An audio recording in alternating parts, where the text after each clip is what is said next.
I'm not.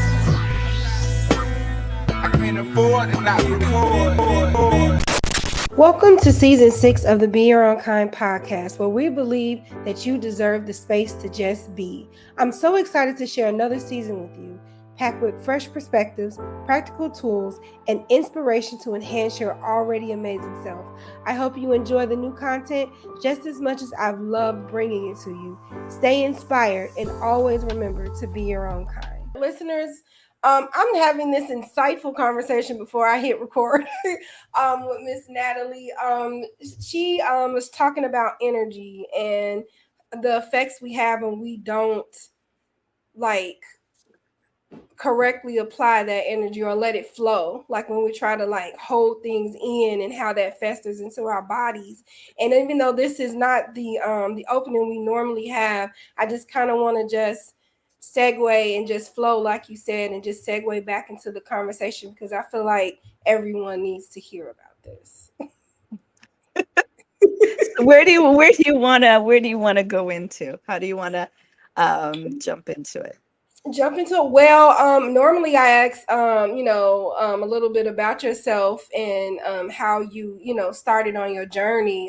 But I do want to get back into what you were saying is how, About the emotions and the yeah, the authenticity. emotions. Yeah, Okay. yeah. Well, first, Nita, I want to thank you for having me here and having me share this space with your listeners. It's a true gift that you're trusting me with, the valuable gift of your listeners. So thank you for opening this space and having this conversation with me.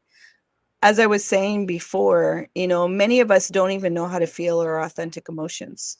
When we were young, we were told to feel something other than what we were actually feeling. So, say for instance, you were angry, you were feeling angry, and it's like, well, you should be angry, or you were crying and you were feeling sad, and you were told, suck up those tears, or I'll give you something to cry for.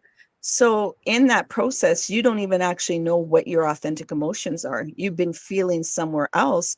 So, then you don't know where you are on the map.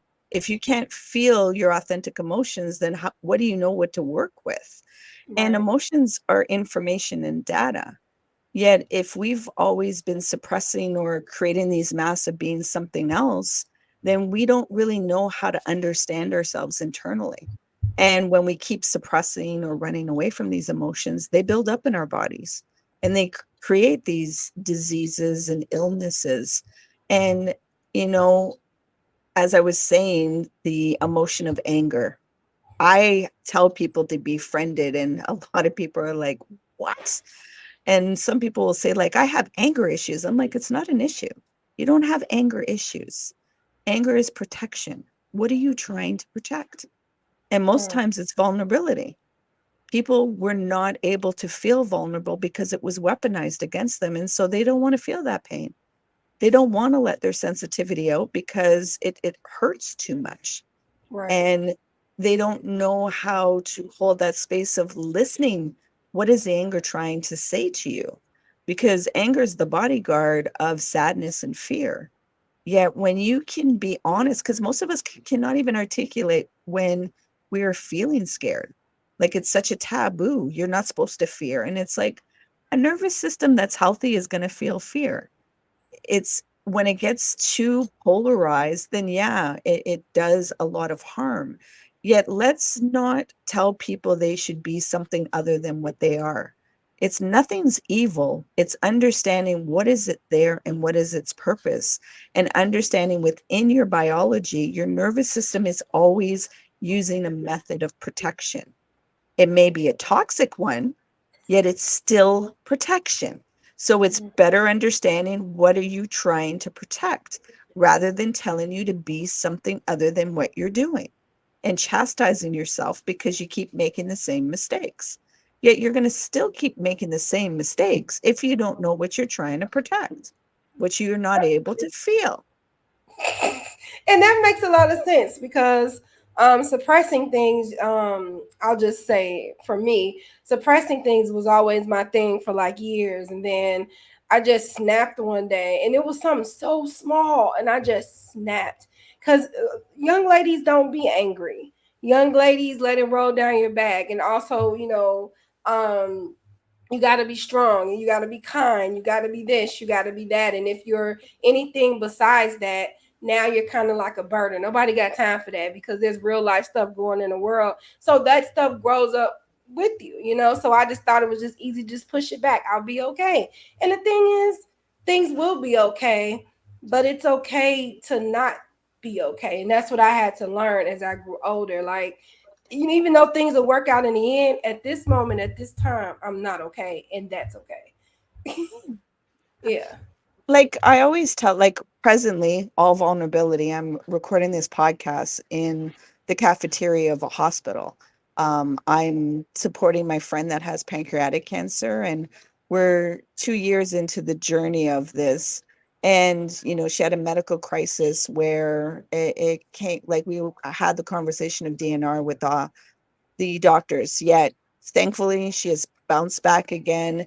We're getting the body strong. Hopefully there'll be a discharge tomorrow and then she can continue treatment next week.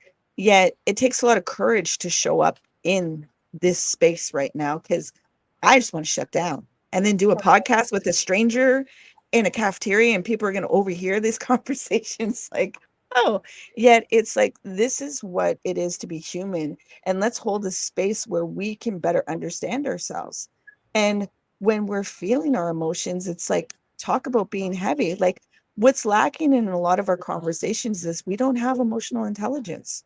We don't know Mm, how to hold space for emotions and not have it that it's going to be, again, weaponized, or you're going to be judged or ridiculed or name calling. It's like, I can still feel my emotions and I can still function.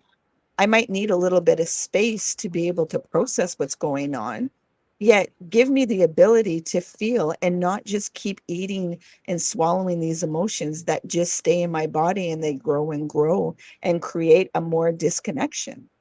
It's right. being able to, oh, what am I actually feeling? Because how many times in a day is somebody really checking in with themselves to say, what am I actually feeling? Like a lot of times when anger comes up, it's because there's a sense of sorry for the people. That's okay. Um, I'm silly, so I would just laugh. I'm just laughing. a lot of times people don't even know that it's helplessness that they're feeling. So when Hmm. anger comes up, there may be, it's protecting you from something. So you blew up, and probably your authentic self, like, yourself is like, okay, enough with these masks of what you think is good for a sense of belonging, this image and this identity. It's okay to tell somebody directly about themselves, and that's still kindness. Like, who said kindness is supposed to be passive and just swallow and accept people's behaviors that want to violate your worth and value because they may be older than you, they may be in a certain profession? It's like, when do you matter? And I think Hmm. that's the journey coming back in, because you hide behind these identities in a sense of feeling protected, but inside, the way you're treating yourself, it keeps building up until, like a pressure cooker, that lid flies off at the unexpected time. And you're like, I don't understand. Like, this was something simple. Where did all this come from? And it's like, it's not that incident. That incident was the tipping point for all of it to come out. So I'm thankful that that happened with you, because then that gives you, if you're willing to inquire, what's going on internally? Like, what really is this?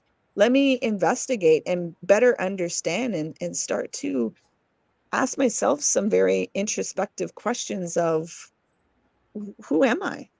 Like, who are these identities that I've created, and do they feel good anymore? Like, do I have to wear this anymore? Because you created it when you were younger because you had to belong. You had to protect yourself to fit in with whatever the society or culture or family dynamics are.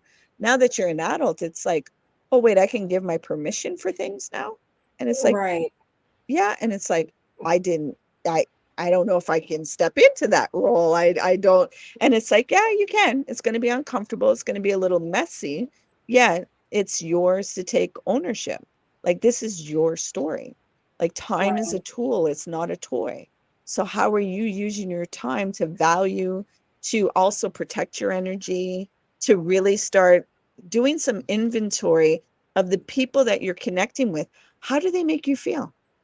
Do you feel depleted after you're around them? And you're Right. just staying connected because of maybe family, work, or whatever. Like some things we have to kind of navigate through, but we can put time limits on things because your energy matters. Like if you go spend time with somebody and it takes you like 2 days to recuperate after spending time with somebody that was only a couple hours, is that beneficial to your energy? But these are questions that we don't even ask because we're like, oh, well, we have this relationship and this is, and it's like, well, let's unpack it. How does it make you feel internally? That's your energy. And that's Well, what I you think share with everybody. right. Well, I think the allegiance is sometimes trumped how you feel. Like if it's a parent or a cousin, family member, or old friend, it's like, okay, I'm feeling this way, but it's like I'm obligated to. It's like you're not obligated, but in a sense, you feel obligated to stay in certain situations or certain circles because of the time that's been spent or the time that's been invested in a relationship. And I feel like a lot of people, including myself, get caught up in that, and sometimes and most times people put that over how they're feeling. They just Mhm. expect to feel bad after these encounters because you're used to it. It's the normal, you know. I was And just about to say we've normalized dysfunction. yeah, right, We've exactly. normalized toxicity in the name of what family is supposed to look like, what loyalty is supposed to look like, what relationships, like some people might be in a 20-year relationship and it's the most toxic thing, but because there's been so much time spent, I don't know how to walk away from this. And they don't even know what benefits there may be. Like I just had somebody call me and she just left her partner that she has children with, and she's like being called the evil one and everything, and she's like, you know what, my health is better, my even my dentist asked me, what are you doing, like your energy, everything feels different. And she's like, I don't want to say that it's the relate. I was like, yeah, it is. It was a relationship. It doesn't evilize him and it doesn't evilize you. You guys just weren't made to be together because you didn't bring out the best in each other. You Right. brought out the worst. And some of those relationships do that. I think there's also the word of safety. We don't know how to feel safe to express our emotions in relationships. We don't know how to be vulnerable and be honest about how do we redefine this relationship. Like, say, for parents, once you're an adult, it's like, wait, I'm no longer a child. So, how can I redefine this relationship and not stay with that childlike mentality and, shut down and just do what I'm told? That I can actually access some critical thinking and see things from a different view and not feel like I'm not loved anymore. How can we engage in having dialogue and conversations, which is warrior work? Don't get me wrong, like us, the old school people want to shut things down. Like, don't tell me anything. And it's like, what? And it's like, you right, respecting and da da da. And it's like, okay. And then your inner child flares up and everything. Yet that is your work to mature that part that feels so inferior and feels so immature, and that you no longer have to control the emotional status of your parents. Like we, as children, we learn very quickly, if my parents are in a good mood, everything's safe for me. I'll get my way, I'll get my treats, nobody's yelling at me, nobody's putting all their garbage on me because they're frustrated and everything else. Right. So you start doing the emotional thermostat for them, pleasing them, doing whatever you want. I will do, I will be this, I will be that, I will that, until one day you're like, I can't do the pony and dance anymore. What the heck is this? Yeah. Yet you have to see that you are addicted to controlling their emotional thermostat. You don't know how to see them disappointed. You don't know how to see them feeling angry. You don't know how to see them feeling sad. You don't know how to see them be in pain. Wow. Are you sure we strangers? But yeah. I didn't even have nothing to say after that. But that is so true. because I'm gonna pacify you because I know that it'll be I don't have to be on edge because you're not on edge. And I feel like if like doing it as a child, you start doing that with friends and spouses and stuff like that. Like I'm gonna do whatever. That's where people pleaser come in. I'm gonna do whatever I can just to keep it comfortable for you, because when you're not comfortable, then it makes me uncomfortable. And I'm learning at the big age of 41, I have to get comfortable with being uncomfortable. Like it's time to hold conversations like, hey, that giving people back their stuff is probably the most Exactly. powerful thing I feel I've ever done in life. You're having a bad day, but that doesn't mean my day have to be bad because you're in a bad mood.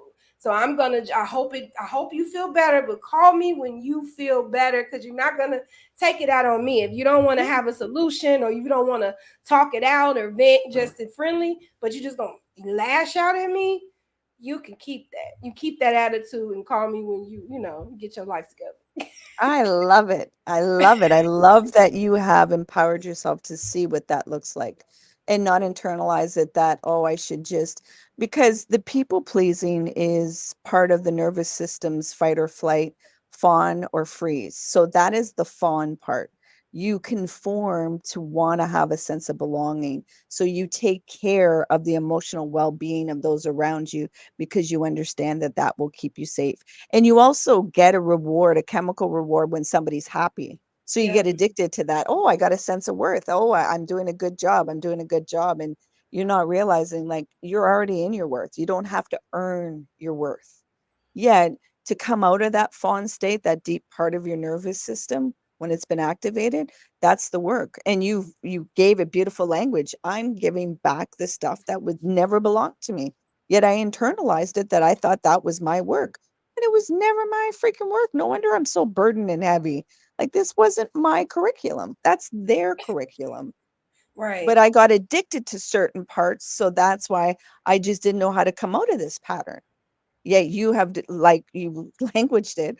I learned that I had to go into the discomfort. I've created comfort in discomfort. Now I got to go into the discomfort to recreate comfort. And I know it sounds like a mind F because it's like, what are you talking about? And it's the reverse of things. It's Right. just that you didn't see yourself as a person. You were all outside thinking the safety was outside of you. You didn't know to create safety within yourself. You didn't know how to trust yourself. You didn't know how to validate your own emotions. You didn't even know how to feel your own emotions. You didn't Right. know how to create that safety. You didn't have language or verbiage or somebody to model it to you. So when people are like, I'm trying, that's why I come on these podcasts to let people know the work that I provide. So it's simplified. It's not this academic. It's not all very therapeutic. Well, when people talk to me, they're like, it's like I did 3 years of therapy and like 2 or 3 of your sessions because it's making sense now that I can actually access something. It's not outside of me that I'm trying to really kind of comprehend. I better understand what I'm doing internally. And that's the only change you can do. You could want your parents to be different. You could want your brother and sister to be a certain way. You could want somebody to show up.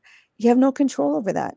You barely can make yourself do the things that you want done or to achieve your goals. And that's all the work that you have to do is do the change within yourself. And then when you show up, then that changes the energy and the dynamic of the environments that you go into. Because we're feeling bodies that think. We exchange energy from our nervous systems before we even use language or speaking and everything else. Like you go into a room, your gut's like, something don't feel right. Something's going on. Nobody had to say nothing, but you just felt it. And we've been separated from that because as a child, you probably did that. And the older folks were like, oh no, it's just in your head. There's nothing wrong. They didn't know how to articulate that there was conflict or somebody was in feeling denser energies. So you started to separate from your intuition. You didn't know how to trust yourself because people told you what you were feeling was wrong. So they're telling me to always tell the truth. So obviously they should be telling the truth. So you were led to the lie outside of you. And now it's to return back into the truth and trust your intuition. And it's going to take some recalibrating because it got kind of messed up with the frequencies of what you created as mass and what is really your stuff and what's other people's stuff. You bet the more that you do that energy clearing, then you're like, oh, this is mine. That's theirs. And I don't have to be bothered with that stuff. This is my stuff. And let me just hold space for that so it can pass through me.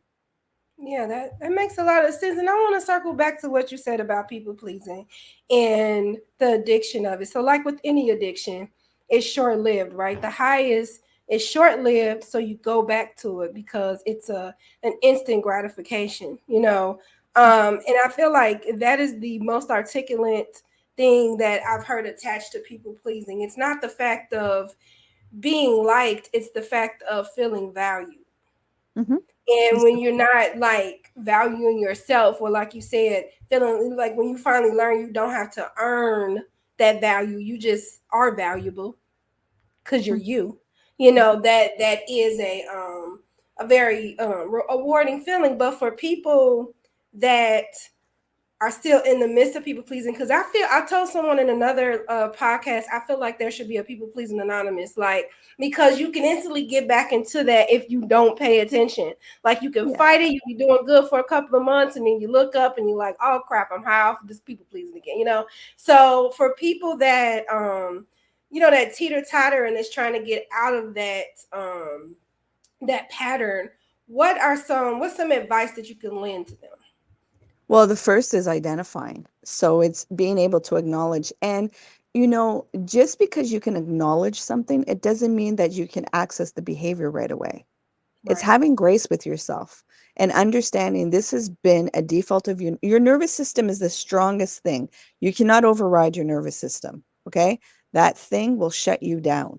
If it thinks that there is a threat, it will shut you down. So you're going to try to take down a protection mechanism that you have created and tell it, no, this is safety now, but you haven't really done that safety within yourself. So it's a gradual thing, and there'll be big leaps. And like you said, all of a sudden it's like, how did I get back into this again? Like I know better, but it's sensations and feelings and it's protection. And you got to remember, life throws us experiences. So if it's a threat experience and you don't know how to articulate, I'm feeling helpless or I'm feeling fear, you're going to go into your defense mechanisms of that protection. You're going to go find that high of let me go people please because it gives me safety. The reason why you're doing that value, because if you don't feel valuable, you don't feel safe. So again, it's that safety aspect. And then it's talking yourself off the ledge. Like if you recognize, like you understand, okay, I people please and I do this, and then all of a sudden you caught yourself in a pattern. It's not about chastising yourself. It's about asking, okay, what is it that felt unsafe that you had to go back into this pattern? What were you actually feeling? Could you identify it? Because the real work is being able to identify what we're feeling, to actually catch our feelings in live and let them pass through, not push them down or repress them, push them away. So the more that you can do that and create that safety, then you won't have to seek these protection methods. Yet it's going to be work and it's going to be messy. Yet it's having that grace, being direct with yourself of what are you actually feeling, and actually finding accountability partners. I understand, like, we're to create community in this. Yet this is very vulnerable work. So you don't want to be with somebody that's going to be annoyed. Oh, you went and did it again. And what? It's like, like, unless you have a language that you can joke around like we're doing right now, like, what are you doing, Nita? Like, better. Like, tell me what's going on. Yet, Right. if you're activated, that language may not work for you. And True. it might shut you down because you're in a high state of unsafety. And I'm doing this, and your defense mechanisms don't like to be called out. If you don't know how to identify it right away, it's going to protect itself even more and shield. So that's why we can, you can feel when you're closed off with somebody and you're like, I don't want to talk about it. I don't feel safe to reveal what's really going on. So it's being able to really give language to yourself, have grace and radical compassion. Like you're going to make mistakes in this. It's going to be messy. Yet understand again, Use the word, what was the protection? What were you trying to protect yourself from? And then when you give yourself, then you can find, okay, well, what are the tools I can use when this gets activated? When I Right. start feeling these sensations, and where can I create my tribe, my people, or even get help? Hire help or whatnot, a coach or a therapist or anything that will give you better understanding of being able to feel these emotions and give them verbiage and language so that you just don't default of, I'm going to go right back. Like the biggest difficult one is emotional eating. Like many people don't even realize how much we eat our emotions. And we were taught that from a young, how many babies crying and we're give them a bottle, give them something to eat. Or you were crying, oh, let me give you some cake or let me give you some sweets. Or so we didn't even know how to feel emotions, feel that discomfort of that energy passing through our body. We were soothed with, food. And so really having to go through that process is its own thing also. Yet if Yeah. people don't understand that, they're chastising themselves that, oh, I should know better and da da. And it's like intellectually, we all know what to do. But for it to drop down and be in our actions in our everyday, that's its own journey. It's that connection of body, mind, and spirit. Yet there's a lot of disconnection. This world disconnects us all the time. And Yep. so it takes warrior work to really have that, expand that self-awareness for ourselves. I love that. We might want to talk about lifetime philosophy just a little bit. This is so great, though. I'm loving the way we're flowing. But Natalie, okay, what is a lift oneself philosophy, and how does it guide individuals in their journey towards self awareness and fulfillment? Well, it's creating a space of honesty and safety. So, Lift OneSelf's philosophy is lift the ego, which is the defense mechanisms of the nervous system, so that you can go into your vulnerability, which will connect you into the oneself. Many of us have armored our vulnerability, we have armored our sensitivity, and we've evilized it. Like my sensitivity gets me in trouble with so and so, or it people take advantage of me, or what, all these kind of narratives. Yet your vulnerability is your superpower. And unfortunately, a lot of our neurodivergency, we've been weaponized, told that we don't fit in the box, so we're not good enough. Where in actuality, you weren't supposed to be placed in a box. What is your uniqueness that you haven't been able to access because it's made you feel uncomfortable because it didn't fit in with the standards of school and businesses and different places?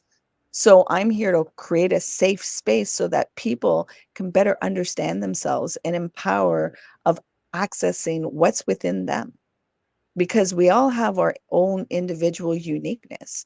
But a lot of people have chastised it because the world has said that there's something wrong with it, rather than how can we use this? How can we benefit from it? And the philosophy is really, again, like the safety. If you don't have safety, you're not going to do healing. You're not going to have proper growth. Sure, you might do some mindset and some tricks and things will go, but eventually that's just going to catch up on you. And you won't be able to shut off the program, because if you shut it off, everything comes crashing down. And do you want that, that you're always running all the time and you're not even able to just take a breath and just be? That you can not feel that you have to earn your worth and value, that you have to achieve to feel a sense of belonging, a sense of worthiness. And so I'm just, I get where we use a lot of chastising, and I do it. I fall in the default. I'm a parent. I have twin boys that are 14 right now. They drive me crazy sometimes. The neurotic mom comes out, yet I know there's no benefit in that. You're just going to push things in the undercurrent. It's being able to communicate with our emotions, and that takes its own skill. So the safety, it's safety and honesty. So you use the term safety a lot in safe space. But for people that have never even experienced that, like what does safety look like? What does it feel like? It feels like you don't have to hide, and you're not going to feel the judgment. You're not going to be ridiculed. That you can say the most vulnerable thing and somebody's not going to weaponize it on you. and that you can actually process what it feels like embarrassment, rejection are really dense emotions to feel. And we don't want to feel it. We don't, so we would rather hide that part of ourselves than actually integrate it into us. So what we do when we don't feel it is we splinter, we create holes within ourselves. And then we try to fill those holes with an H with stuff, but it's a black hole. It can't be filled. We're supposed to be whole with a W. So when we can feel the embarrassment, feel those rejections, and recognize they're simply emotions, they're not who we are, then we can just navigate through without having to splinter all the time. You have to feel your authentic emotions. Really understand, well, what is that? And it usually goes through your filter of judgment and analyzing that you were told in a script that, say, for instance, I'll give an example.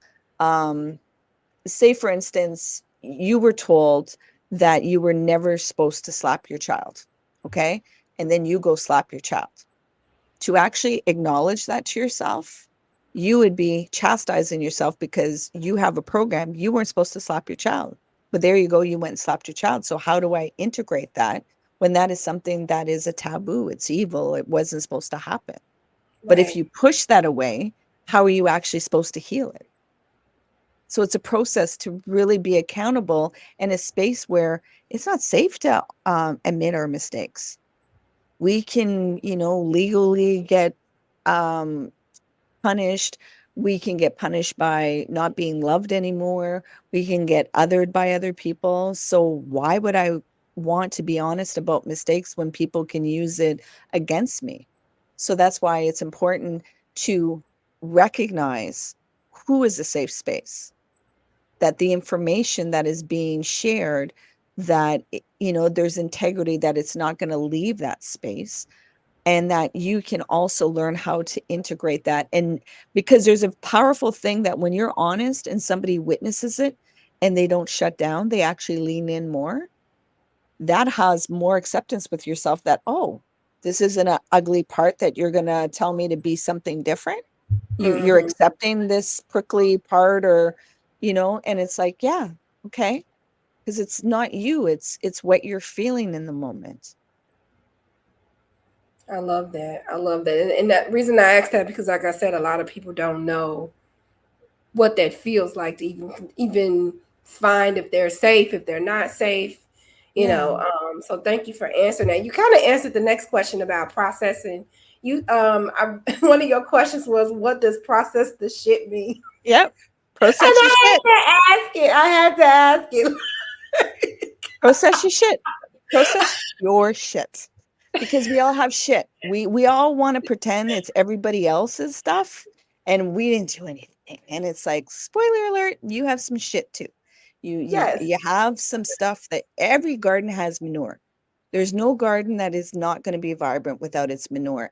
And some of that shit that you have to process is those dense emotions, like, embarrassment, rejection, not getting your way, making a mistake, all these different things. Or also, when you are doing your self awareness, to acknowledge that you've caused harm with somebody else.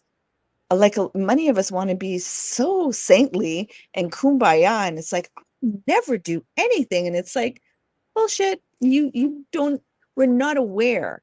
And so it's more that you can become self-aware, then you can see and have compassion for others, that, like, they don't know what they're doing. Like, even though I know they should know better and everything else, if they really were to see what they were doing right now, they wouldn't be doing the shit that they're doing. They just don't have access to their behavior. So processing that shit allows you to be accountable, so that you can now want to do the change in behavior. Because a lot of people think, well, if I say sorry, it's all good. And it's like, well, did you change the behavior? Right. Because, but a lot of people are like, I just have to say sorry. I just have to say sorry. And it's like, that only works for a certain amount of time. And then after, you're going to get people that aren't going to be connected with you because you're not doing your work. Like, it might be little by little, but at least show some improvement to something. Like, maybe I didn't burst out and yell with curse words, but maybe I just yelled this time. But at least there's improvement, that there's things going on, because something to change just like that, it doesn't always happen. Yet let's create a space where there is accountability, yet also that we're holding the space that this isn't an easy thing to always do. And let's hold that space of, are you willing to, create that and dive in more deeper, and that you can ask for help, because a lot of people don't know how to ask for help. I gotta just do it on my own. Well, okay, you're gonna do it on your own, yet do you even know what you're doing? And can you come out of your head? Because we'll create the best stories in our head of the reason why we should be doing what we're doing, or why we should be angry with this person, or blah, blah, blah, blah, blah. But when we articulate it out with somebody, we're like, oh, that just really kind of makes sense. But in my head, it makes Right. all the sense in the world. But when I say it, it's like, oh, that doesn't jive too well. But it's, again, who are those safe spaces? Like, that's the reason why I do the work, because people, as you're seeing the conversation, we are like, you sure we don't know each other? I hold that space, and people are like, I haven't been around somebody where I don't feel judgment. Like, this is like a breath of fresh air. And I honor the gift that I have for people to feel that, because to never have safety in your whole life, people have no idea what they're lacking, what they're missing out on. So of course the world is hurting, and of course the world has violence and everything, if nobody's ever felt this kind of space and they don't know how to cultivate it for themselves, Right. Because most of the time you just don't know what it looks like.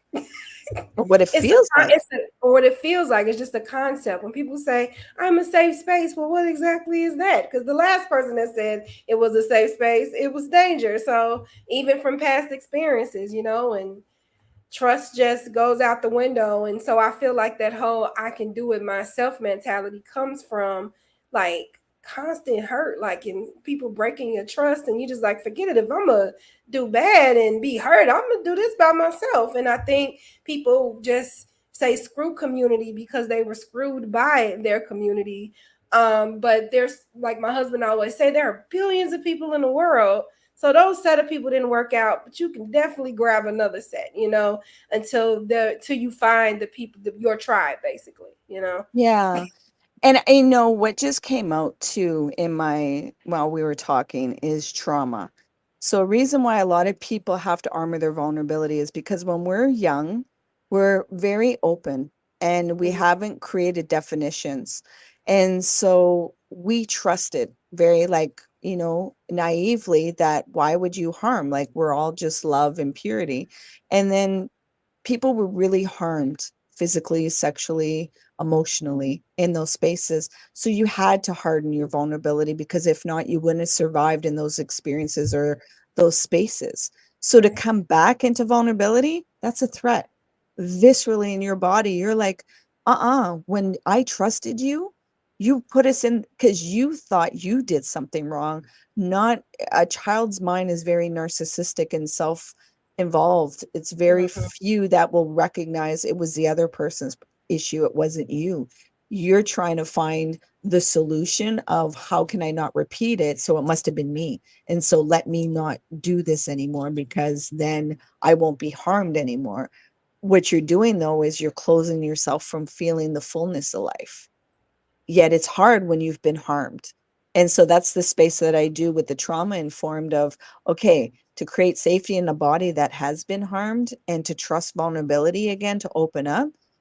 It's recognizing you're no longer that child anymore. It's going to feel like it in your body, yet you have more information, more experiences to be able to mature that part inside you. Yet viscerally, yeah, it's a whole big blockage, because your body is protecting you as it should from that sensitivity and vulnerability. And then you started creating narration to evilize that part and to shove it down, because I always get hurt when I feel this part, not taking in consideration it's the other people's stuff, it's not yours. Right. And that goes back to like differentiating what's you and what's been given to you and what's been done to you. And you made a good point. Normally in I felt like everything was my fault. Like in my 20s and this and that. And you see online, contact your inner child. And I'm like, well, I need to go back there. And so there was this exercise where they prompted some meme or something prompted me to write a letter to that a certain age or an inner child or something. And I felt like as I was writing that and I'm thinking like stuff that I used to beat myself up about when I was younger, it was like, well, you only had like 18, 19 years of life experience and you're only adult. Really you're still not an adult, and Mhm. it's like you made the choices off the experience, the little experience that you had. You did the best you could in that time, Mhm. and a lot of stuff done to you had nothing to do with you, Mhm. and the more that, and I encourage anybody to do that exercise, and the more I wrote about, and more I wrote about it, I'm like, man, you was pretty strong because you really didn't even know what was going on, and you was just making decisions, trying to do the best you can, and and you feeling everything is your fault and blah blah blah blah, and it was never your fault. And when I talk about like boo hoo tears, like Mhm. crying, it's kind of Heartbreak. like it lets yourself off the hook because you've been holding on to whatever emotion, anger, disgust, unforgiveness for yourself and things. And then the more you're writing, like, well, wait a minute, they were older than me, they should have known not to do da da da da. And the more I wrote, the more I felt like I was releasing myself from things that I was holding on to, which you mentioned earlier. It affects your body. When I say Mhm. shoulders light, Mhm. Mhm. health improving, it is so important to let yourself off the hook. Because as you say, when you're younger, you're right. It must have been me. It must have been my fault. And if you're around adults that are not accountable, they'll continue to make you feel like Oh, yeah. it's your fault. So Mhm. you hold on to it just a little bit longer. You know what I'm Yeah, saying? And so yeah.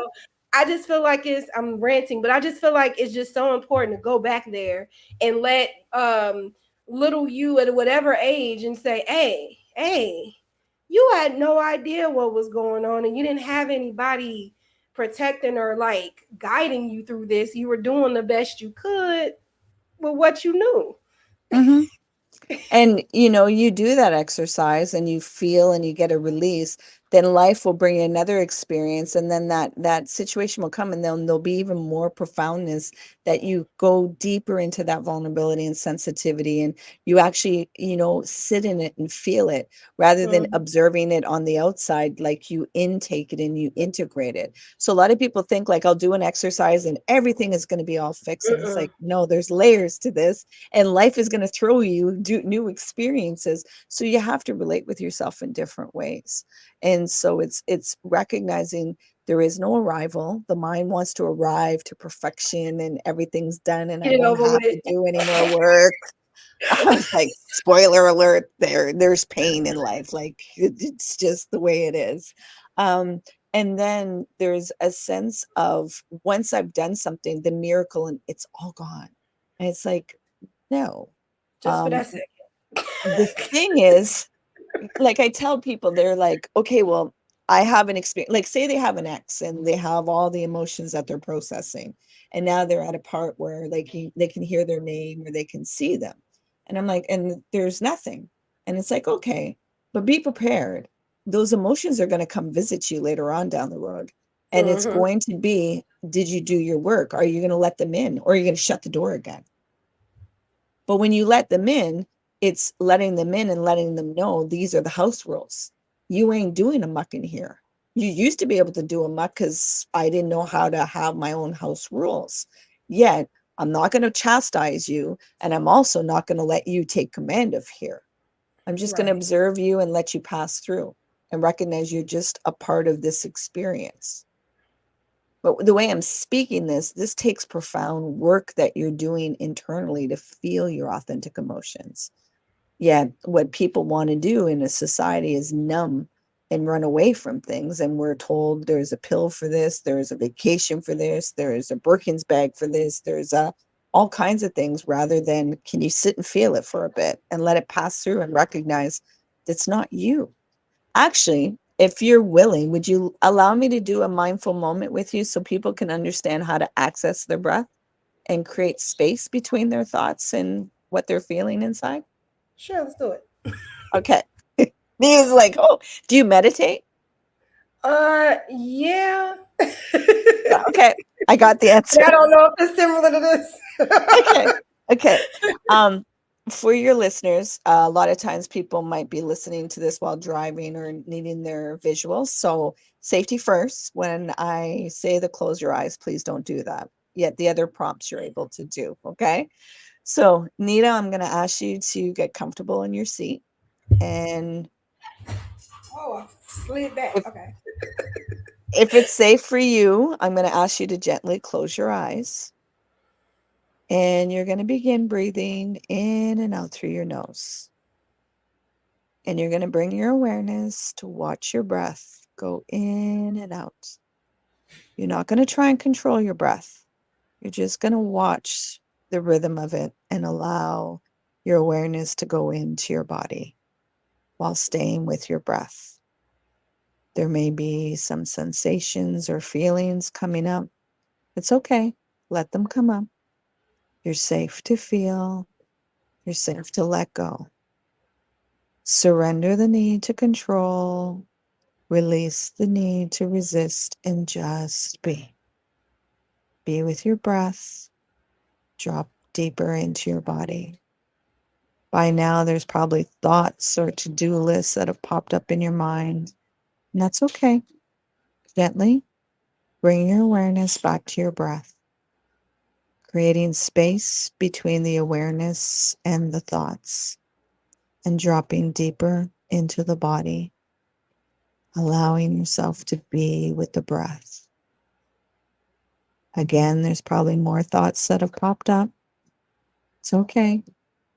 Gently bring your awareness back to your breath, beginning again, creating even more space between the awareness and the thoughts, and dropping deeper into your body.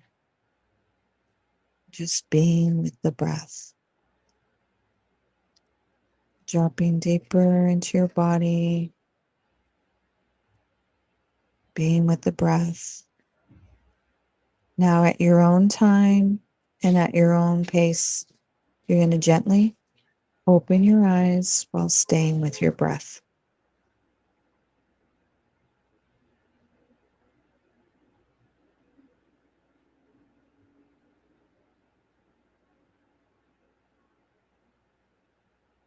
Hi. Hey. So It this was is a, hard at first. yeah, yeah. That's what meditation is, to see what's going on internally. It's a We lot. just usually, yeah, There's a lot in there. but you access what awareness is, and that you don't tap into that more. You go with the monkey mind, and that's not who you are. Because if that's who you are, why would you be able to see it? And so the more that you do the awareness, you see it and you feel it. Wait, repeat what you said. You said if I see it, then it's not a part of me. It's not who you identify. You think that that's all you. That's not all you. Oh, okay. That's the mechanism of your humanness. What has you be able to function in this world. As the scripture says, I don't know if you're Christian or not, yet I'm in the world, but I'm not of it. The world, yeah. So your humanness is your nervous system that has gathered information all the time. It's always gathering information.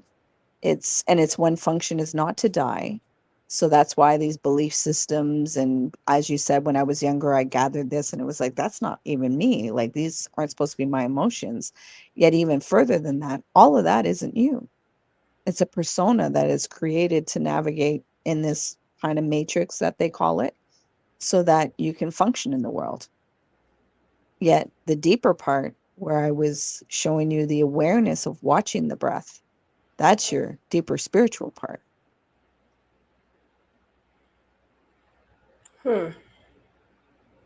So to answer your question, maybe I'm not meditating correctly, but A lot of people get the wrong narrative. They think that meditation is supposed to calm their mind all the time.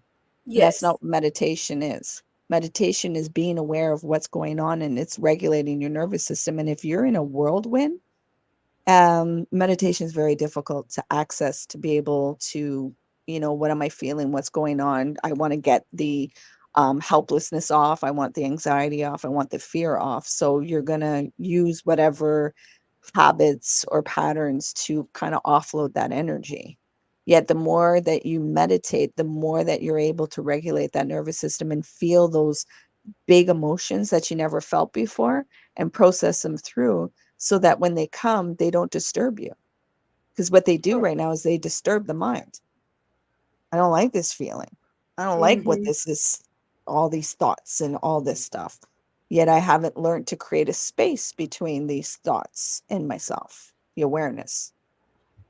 And it's funny. I just released an interview with a meditation guru, Jeff Patterson, and he was saying that the reason why some people meditate for years and they don't feel the difference is because you need an actual like human guide. Because I had talked to him about like the meditation apps and stuff, and he was like, "Those are great tools, but you need someone along along the way, like guiding you through it." So you know that it's actually you're actually doing it the way it's supposed to be, And done. what I was doing with you is I was co-regulating your nervous system. Hmm. So as this conversation is open and flowing, and I'm sure you're like, well, what is this?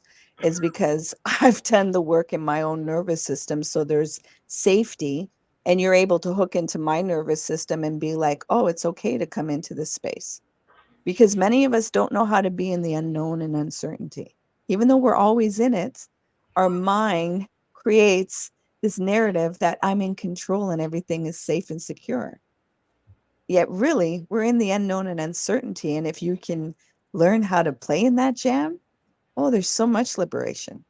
It's regulating that nervous system and my tone of voice and the way that my tone of voice brings a calmness. It almost feels like a sedative where people are like, oh, okay, I feel safe to come into this space. I don't feel threatened to come into that space. And that's that regulating of the nervous system.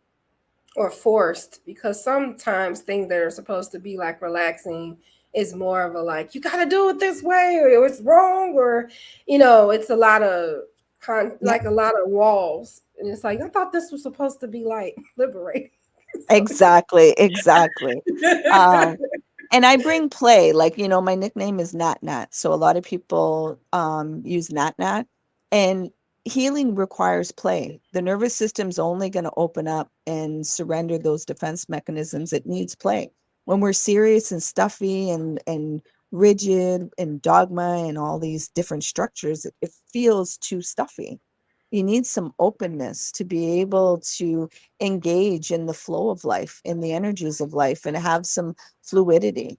And I get that. Like, not everybody, you got to remember too, it's just like music. Not everybody likes every genre of music. Like, some right. people are not a connoisseur of music. Like, connoisseur of music means they indulge in everything. Some people are strictly only rap. Some people are like, okay, rap, some dancehall, a little soca. Some people are strictly classical. So it's understanding what works for you. Like, some people might need that military dog to help, oh, you got to do it this way and everything. And they're like, okay. Yet they'll get to a level of a layer of like, I can take control of giving myself permission. I don't need to be told what to do.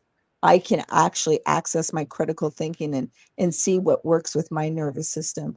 But at the beginning, it's understanding, okay, what is the frequency that will help you to go more deeper inside and that you can comprehend what the person is telling you.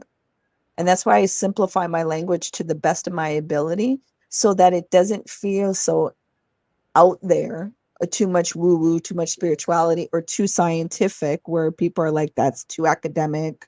I don't understand. Like, even the word nervous system, people are like, oh, and I'm like, you are riding in it. Okay. Let's normalize that nervous system is not an academic word. It is something that you can access, and actually it's your superpower. Yet you just haven't been told about this. You had no idea. You think biology is only supposed to be for other people, where it's like, no, understand your own biology. understand what foods work for you, what places work for you, what energies work for you. But people are like, oh, well, I don't know about that. Like that doesn't, and it's like, yeah, it does work. Certain scents work with you, certain scents don't, right? Certain scents will Right. give you a damn headache, and other people are like, oh, I love it. Yeah. Certain foods will make you great. Other times, other people would be like they have an allergic. So everybody has their own way. So it's being your own mad scientist. And that's where, a lot of people think too meditation is sitting on a cushion and just creating a quiet space. At the beginning, you need to do that. Yet, you know how I learned my meditation? Remember, I said I have twin boys, right? I almost died 11 years ago. Okay. I had lesions in my brain. It just dawned on me what you just. I was smiling and it dawned on me what you said. I'm like, wait a minute, what? She's like, you're just going to casually say you almost died and you had lesions in your brain. And yes, I had lesions in my brainstem and in my cerebellum. In the actual hospital I'm in right now, I was on the 7th floor, told I was going to die in 6 months, and I was here for almost 40 days. So a year after, I don't have a diagnosis for the lesions that were there. So I was released without a plan. That means, you're in the wilderness and everything else. So thankfully, I learned meditation a year after that, and it was in the form of TM, transcendental meditation. What I brought us into is called Vipassana, where you're following the breath. So I learned meditation, and TM, they tell you to meditate twice a day for 20 minutes and to create a quiet space in your home. My twin boys were 5, and they had just went through trauma a year before that their mom was going to die. So they were all spiraling hyper energy, and they came into this world to be disruptors, critical thinkers. One at 4 was like saying Santa Claus doesn't exist. It's a riddle. Parents just want you to be still. At Yeah. 4? Yeah. Yeah, yeah. And then he was going to school telling and then the teachers were like, okay, I understand your belief, but you're upsetting the other kids. So please stop telling them that Santa doesn't exist. He's like, they just It's a want form toys. of control. The parents are trying to control us with Santa. Yeah, he was telling them. But to come In a back, so way, it is. It's a lie. It's you're a not real lie wrong. that yeah. That's a whole other conversation we can get into. So they told me to create this, and it was like twin boys, and I'm a solo parent. So there's nobody tag team, you're it, like, oh, I'm going to go. So I had to learn, brought meditation on the couch while they're fighting, TV blaring, all kinds of things going on. And in that meditation, I saw the nervous system trying to shut things down, control things, trying to analyze things, being disrupted whenever there was a noise. And what was that? And feeling the startleness. And then telling myself, come back to the breath, come back to breath, come back. See a little bit more, using my curiosity of what is trying to stop these things. Let the story go a little bit more longer than you thinking you have to shut it down. And because I'm an only child, twins with sibling rivalry, oh, it drove me bonkers. I was like, no, no, you're not supposed to fight. There's something wrong with these guys. Like, you're supposed to be loving, and aren't you glad that you have a sibling? And I had to go through all of those narratives within myself, and I still have to. Like, twins on their own is its own dynamic, yet as an only child with that. So I got to know more profoundly about that. And then it's bringing meditation in the everyday life. If I didn't know how to meditate in the everyday life, I wouldn't be doing this podcast while my friend's up there, trying to get her body strong, and having humor and feeling whatever I have to feel and still showing up with the courage. Yet it's because meditation is to be brought in your everyday life. So that little, I call them mindful moments instead of meditation, because then people get averse. They hear meditation, they got such a wrong definition with it. So I'm like, a mindful moment. And when people hear, just breathe, and it's like, don't tell me that, I'm already doing it. And it's like, yeah, it's correct. It's autonomically, whatever. It goes on by itself. Okay. Cause certain words get I'm gonna caught say in my I can't brain. say it. So I know what you mean, but I'm not gonna try. Yeah. So, it's already embedded in us, yet it's bring your awareness to watch your breath. So it takes you out of your monkey mind. And then you can see, like you said, oh, I got a whole bunch of things going on in there. Yet we identify with that. We don't create a space to be like, oh, our nervous system's going rampant and firing all kinds of things, where it's like, I don't have to listen to you. I can feel what I'm feeling and then access, well, what are the solutions? Not get into bantering and, the arguments that we might have, or this person said, or blah, blah, blah. It's like, what are you actually feeling? And then what's the solution? How do you want to move forward with this? How do you want to show up? You could be in a miserable state and then choose, you know what? I don't have to stay here. I can access joy. I might look a little neurotic to other people because it's like, whoa, how did you go from miserable to joyful? But it's like, I'm forgetting that I can access joy. Hmm. Why would I stay in such a dense state? Right. But we've been conditioned that once it's certain way, it can only stay that way. It's rigid and concrete, where it's like, no, I can dissolve that. I can dissolve that. But that takes a lot of self-awareness and a lot of work within to be able to access it. And I still work at it. Sometimes I'm like really good at it. And like today, something personal hit me with my friend, and I could feel like the tears welling up and tinkles, and then somebody saying something. Yet I can catch it in the moment.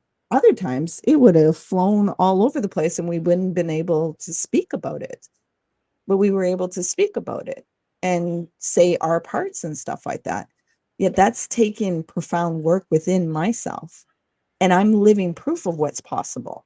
Like I was told I was going to die. I wasn't going to work it. I wasn't going to be able to walk. I wasn't going to be able to dance, wasn't going to be able to drive, all these kind of things. And I've, reversed a lot of things that went on in my body. There's still a lot of things that I still need help with, yet I'm nowhere where they said I wouldn't even like have a life or anything like that. Wow. So I just want to share that things are possible. And the definitions that you're putting onto yourself, those might be harming you, that you're not even able to see the abundance that you have. You think you're not good enough, so you keep placing these narratives to justify the not good enough because you're addicted to that feeling. You don't Mm-hmm. even know how to feel good enough. You don't even know how to support that. You know how to not support it because you've been told that that's what you are. Right. But that's work. Like internally, viscerally, it's work. It's not like if we could think our way through this stuff, the world would be totally different. We'll be aces because that's all we do is think. I have a whole mansion in my head. Are you serious? Yeah, mansions. I got like, oh my gosh, rabbit holes and trenches and all kinds. And I'm like, where'd you go? No, no, no, no, no. What are you doing? Yeah, yeah. And this Get is out of where I there. want, yeah, yeah. It's bringing about the conversation and some laughter in this, so it Mhm. lightens things. I think sometimes, like I say, everybody has a different frequency. You want to get serious about meditation and what go right ahead. I'm not about that. I can bring serious topics. I can go very profound and deep. I also know how the nervous system reacts to certain things. So if we can laugh about it, then it's not so armored up. It Right. will surrender and let some information be absorbed and taken in so that you can relate with yourself differently. Yet getting too rigid with it and going straight at it, I have a technique to do that. Yet you don't want to, like, the nervous system is very intelligent and very strong. So you don't want to harm people with that either. Because when you're in Yeah. activation, it doesn't feel good. It doesn't feel good. Mm-mm. Yeah, that was a lot going. You know, thank you for this. I feel like I'm grateful for the meditation. I'm grateful for the work that you've done within yourself because we know that when we pour into ourselves, it overflows on others. And so because you've taken the time to discover and do the things that you do, you're helping other people. Just me today, like I feel like I needed to hear all of this. I feel like my listeners did too, because anxiety and emotions, and these are things that we're told to try to like numb and not feel. Get rid of And it. it's a detriment. Like, why can't I be a little anxious about this for a couple of minutes? It's bothering me. Why do I have to Mhm, pretend like it's not? You mhm, know, mhm. there's no such thing as 100% calm. And like you said earlier, life is not linear. The grief, all of those cycles, they're not linear.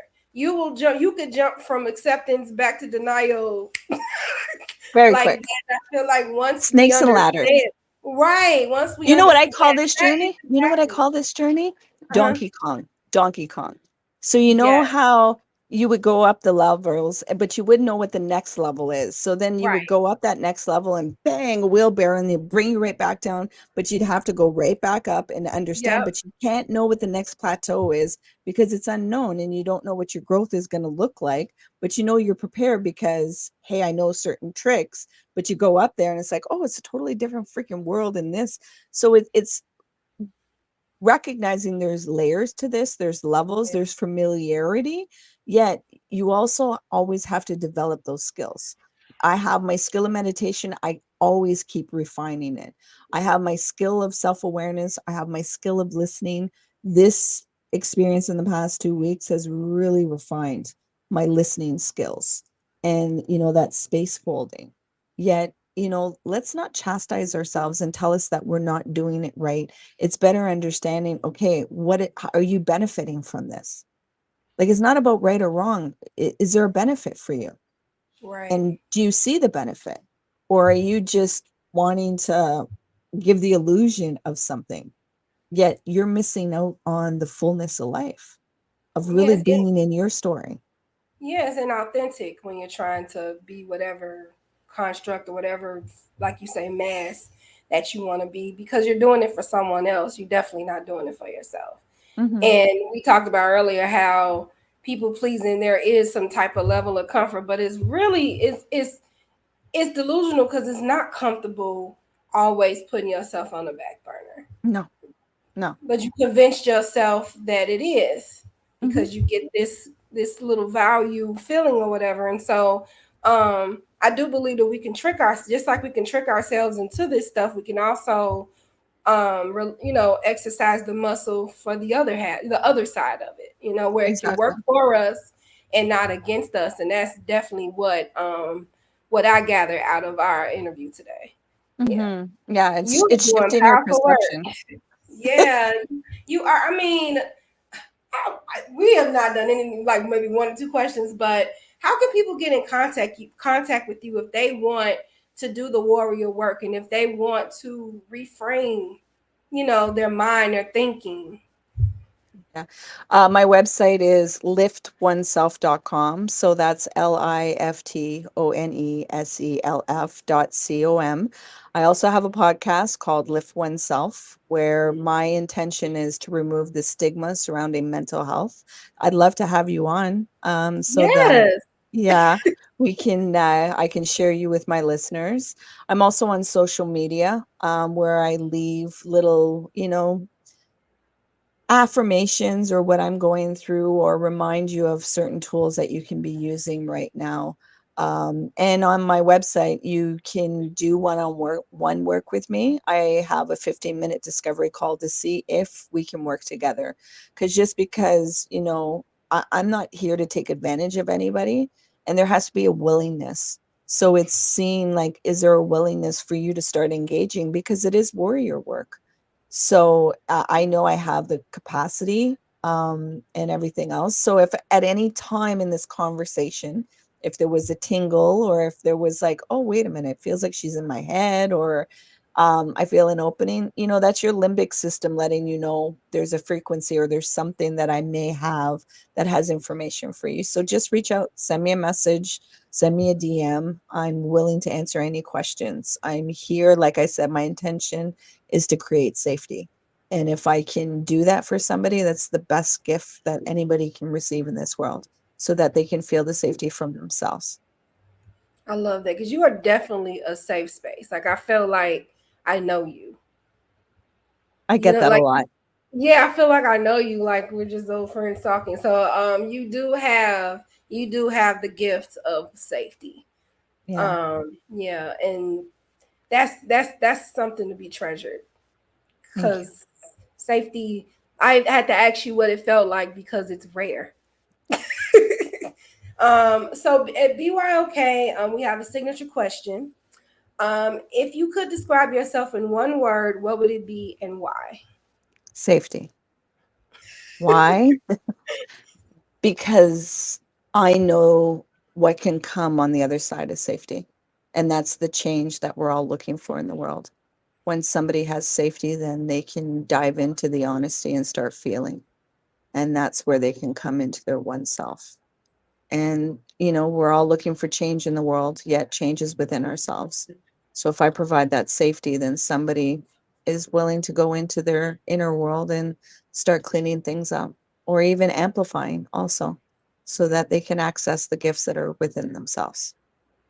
I love that. I love that. It is so funny how we have everything inside of us, yet we look outside of us. Because we're taught that way. We're taught we're not good enough when we don't understand and we don't know. So we separate from the intuition. And, as a young nervous system, you got to understand your nervous system. You were dependent on your caregivers for food and shelter. So that's why you went on outside. Most parents don't empower to put back that power back. They still want the illusion that I know it all. So, because power is very seducing for parents, it's a lot of Kool-Aid parents drink that they think they have all the answers and they don't realize they're disempowering their children. And it's to put back that power that they have it within themselves. Yet that takes its own self-awareness of recognizing that. And that codependency is very addictive. Yeah, you have to, once you can give it language and understand it, it's its own work.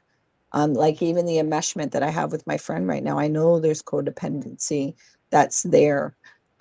Yet I'm aware of it, and I'm also aware of the healing space that I provide with regulating the nervous system.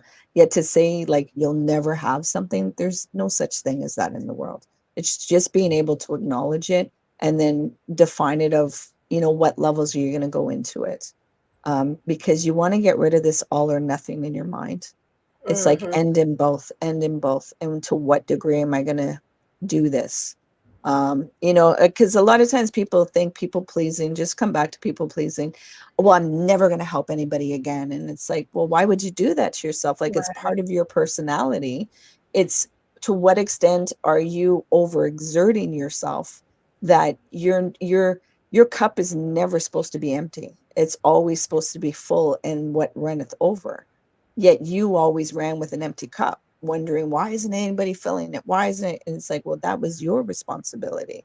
Right. So it's finding, the levels and not just chastising and doing an all or nothing.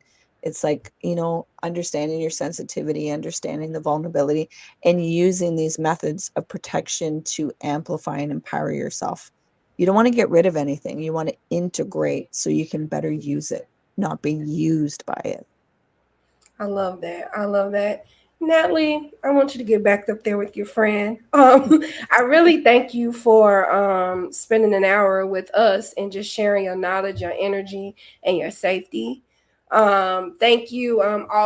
Offline, I don't want to get teary eyed, but offline, um, you saw me really quick, and I thank you for that. It was just good to say, hey, I'm feeling a way about my friend, So thank you for that, and thank you for the work that you do. Oh my God.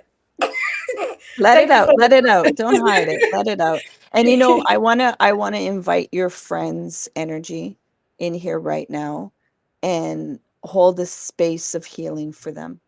I know it's a very scary, terrifying space that they're in, and it's the best way that they can start their healing is acknowledging what they're feeling, acknowledging the fear, yet asking their body what it needs. What is it that I can do to serve you so that there can be a healing space? So I just want to hold them in this space right now and tell them that I see them and I'm sending them energy healing and I'm sending you energy healing to have the courage to continuously show up in that fragility of life.